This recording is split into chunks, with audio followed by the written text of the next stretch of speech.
એક ઋષિનો એવો શ્રાપ કે હનુમાનજીના માતાને વાનર બનાવીને સ્વર્ગમાંથી ધરતી ઉપર ફેંકી દીધા હતા। હા સાહેબ, આ કથા છે સ્વર્ગની અપ્સરા પુંજકિલા સ્થાનની। તે સમયમાં મહાન ઋષિ દુર્વાસના કઠોર તપસ્યામાં લીન હતા।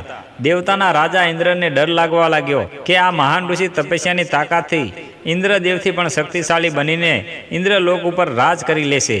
તેમની ખુરશી બચાવવા માટે દેવતાના રાજા ઇન્દ્ર પુંજકલા સ્થાનને આદેશ આપ્યો કે ધરતી ઉપર જાઓ અને મહાન ઋષિની તપસ્યાનો ભંગ કરો। આવી ઘોર તપસ્યા જોઈને ઋષિની આગળ નૃત્ય કરવા લાગે છે। ઋષિની તપસ્યામાં ભંગ થવા લાગે છે। પછી ઋષિ આંખો ખોલે છે અને ક્રોધમાં અપ્સરાને શ્રાપ આપે છે, તું એક તોફાની વાંદરાની જેમ હરકત કરી છે, જાઓ, પૃથ્વી ઉપર તારું શરીર વાનર જેવું થઈ જશે। અપ્સરા રડતા રડતા ઋષિના ચરણોમાં પડી જાય છે। ત્યારે ઋષિને થોડી દયા આવે છે અને મુક્તિ માટે ઉપાય બતાવ્યો। જ્યારે તમે ભગવાન શંકરનો 11મો અવતાર આપશો ને તો જ આ શ્રાપથી તમે મુક્ત થશો, તો જ તમને અપ્સરાનું રૂપ મળી શકશે। પછી તેમને વાનરરાજ ગજના ઘરે દીકરીનો જન્મ લીધો।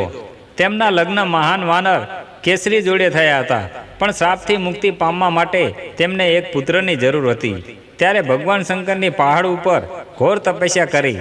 વર્ષોની તપસ્યા પછી શંકર ભગવાન પ્રસન્ન થયા। વાયુદેવના માધ્યમથી માતા અંજલિના ગર્ભમાં દિવ્ય શક્તિ સ્થિત કરી। ત્યાં જ પહાડી ઉપર જન્મ થયો બજરંગબલી હનુમાનજીનો।